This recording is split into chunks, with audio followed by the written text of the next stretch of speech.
Hello everyone, I'm Reverend Elder Cecilia Eggleston, moderator of Metropolitan Community Churches, and it's a delight to worship with you today.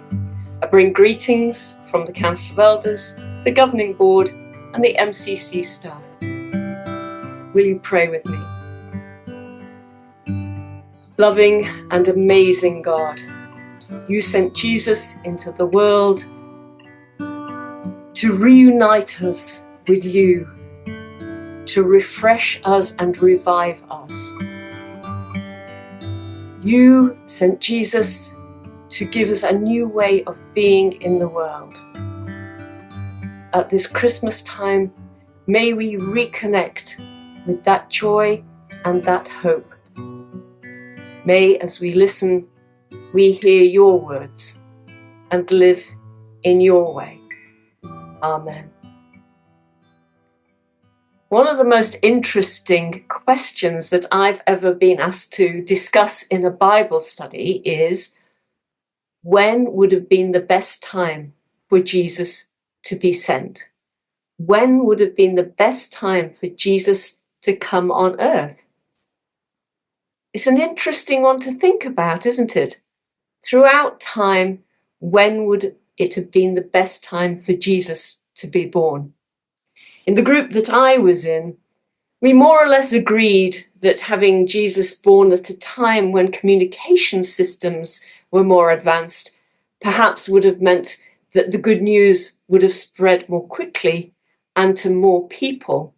But as you and I are here 2,000 or more years later, still celebrating the birth of Jesus and listening and learning about his ministry on earth, those traditional ancient communication systems seem to have done quite well, don't you think? Jesus could have been born on earth at any time in human history.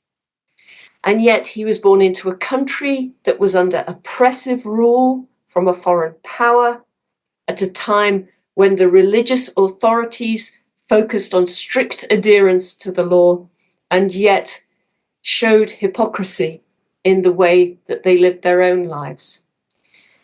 The local Jewish ruler Herod was so insecure and power hungry that he ordered the killing of hundreds of infant boys to ward off any potential threat to his sovereignty.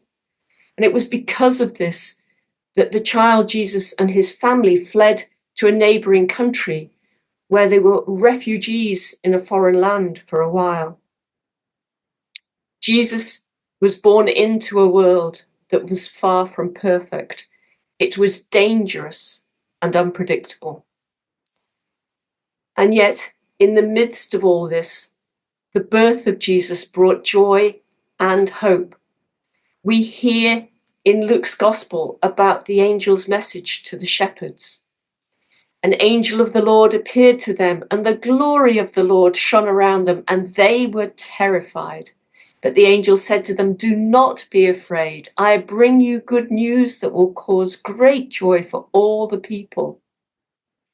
And after they'd seen Jesus, we're told the shepherds returned, glorifying and praising God for all the things they had heard and seen, which were just as they had been told.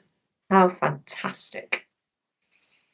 And we hear from the Gospel according to Matthew that the Magi, those wise travelers, rejoiced when they saw the star, and it led them to the infant Jesus. In the midst of everyday life, in the midst of political and religious oppression, Jesus was born and brought hope and joy. The joy of his birth marked a new start, a new way of being in the world, the opportunity to have a direct relationship with God, not through the high priests or through the temple, a chance to live a life of faith in a new way, loving God with all your heart and loving your neighbour as yourself. Living out this faith by welcoming in those who are at the margins and raising up the lowly. The gospel message of Jesus was and is revolutionary. It continues to turn world values upside down. When Reverend Troy Perry started MCC in 1968, his vision was revolutionary too. Despite what the politicians and religious leaders of the day said, Troy Perry declared, God's love is for everyone. LGBTQIA people, you are made in the image of God. Women, you are made in the image of God. People of colour, you are made in the image of God. Those of us who are differently abled, you are made in the image of God. What a revolutionary thing to believe, to proclaim, to share.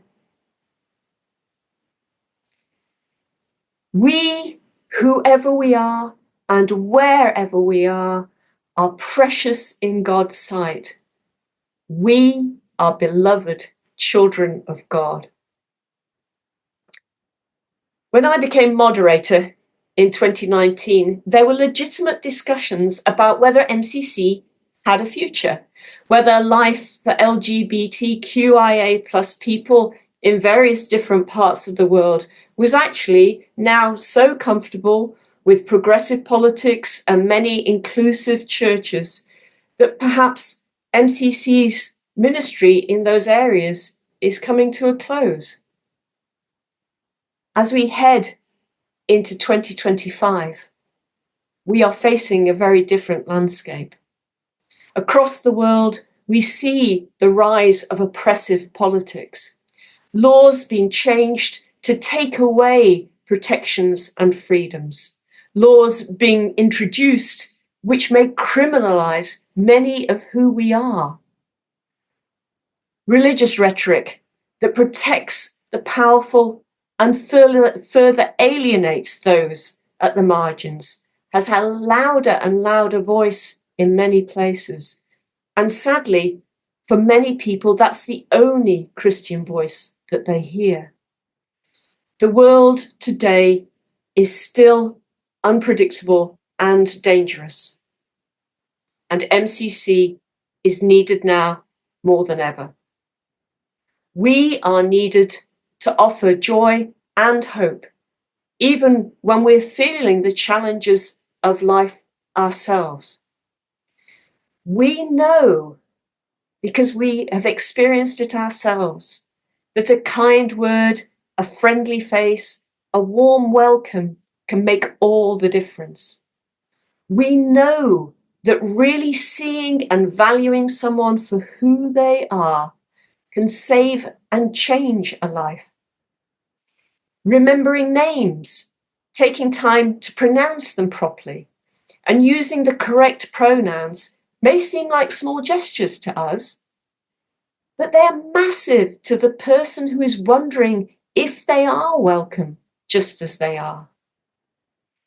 We know that actively working for justice encourages others to work alongside us. So many MCCs have wonderful partnerships with other organisations in their area. Our laity and our clergy are recognised as sources of theological wisdom, pastoral experience, and powerful activism. Take a moment and just think about the organisations that your congregation works with in your area. Perhaps you donate, perhaps you work together on certain events during the course of the year. Perhaps you share your building. Just see how many you can count up just now. And when you get to coffee time or the next time you see your pastor and other ministry leaders, ask them how many organisations that they're in regular contact with, the ones that perhaps you don't know about because they happen during the week or at some other time. You may well be amazed about how many places your MCC touches just where you are, let alone around the world. We know that providing an opportunity for a person to reconnect with the God who made them and who loves them is a transformational gift. I was talking with one of our elders, Reverend Elder Gowdy, about all of this, and Gowdy said, I still believe that church is the best choice for transformation out of all the other choices. I still believe that church is the best choice for transformation. So many of us have experienced spiritual and emotional transformation through being part of MCC. I invite you to remember one of those times over the course of this week and give thanks for it. And I invite you to pray for someone else who needs that moment of transformation to receive a similar moment for themselves. There may even be someone that you feel comfortable inviting to MCC to share worship with you. Perhaps you've already done that over the Christmas period. We know that ministry in MCC is rewarding. It's also challenging and can be risky. We need to encourage and support each other, learn from and be inspired by one another. In this way, we can share the load and feel part of something bigger. This coming July, we have a fantastic opportunity to do this. It's a time for us as MCC to collectively experience what individuals experience when they worship with us around the world. We are going to create an oasis of joy and hope in the desert. Our General Conference in 2025 has 3 themes: reunion, refreshment, revival. Reunited, reunion. We know how good it is to be together, seeing old friends, making new ones, catching up, laughing, crying, worshipping together can really make such a difference. The global pandemic stopped us meeting on site together for such a long time. And now we're going to have that moment. And if you're not able to travel with us to be on site at the Transformational Weekend, there will be opportunities to connect online. So let's have a wonderful reunion together. Refreshment. Just even the word makes me relax in my body. An oasis in the desert is a place to relax after a long journey. It's a place to drink in much needed cool water and shelter in the shade of lush tree branches. Our weary spirits may need refreshment. Our weary bodies may need rest. Our weary minds may need peace. MCC congregations, I'm talking to you. Your pastors and ministry leaders need this time a general conference more than ever. This is a time for them to be spiritually fed by worship that they haven't had to plan and they haven't had to prepare. It's a time for them to meet with friends and trusted colleagues who truly understand their life and their ministry in a way that not many other people can. It's a time for them to share joys, challenges, and stories. For them to pay attention to their own faith journey and let God restore their spirit. Please support and encourage your pastors and ministry leaders to participate in General Conference so that they can experience this refreshment. And of course, you may need to experience this refreshment too, so come along. The more, the merrier. Revival. God is not finished with us yet, and MCC still has much work to do. Revival is for each one of us personally, and our local communities, and MCC as a movement. These are challenging, and they are also exciting times. Together, let's capture a glimpse of what God has in store for us. Let's share our visions, our hopes, our ideas, and our wisdom together to create the next stage of our shared journey. Pastors, talking to you now.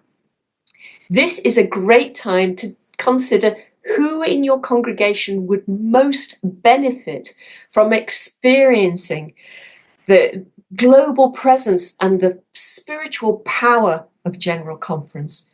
Who's ready to capture the vision for the future of the congregation and community that you serve, and capture and understand and contribute to the broader vision for MCC worldwide?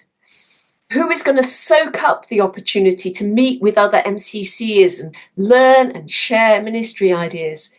Who's going to come back home inspired, ready to share what they have experienced and be willing to serve alongside you? Who is it that's going to help you to bring revival, to feel the Spirit, to move the people, to get out into the world and make a difference? Because MCC, this is our time for revival, as individuals, as communities, and worldwide. It's going to be amazing. The gospel of Jesus is revolutionary. The message of MCC, particularly in these times, is revolutionary. Jesus came into the world at a challenging, uncertain time. And yet, the shepherds and the wise travellers, the magi, experienced joy and hope in their encounter with the Christ child. It changed them. And we are told they didn't just stay with Jesus, they went back to where they had come from, sharing that joy and sharing that hope with others. Perhaps in sharing, changing those lives too.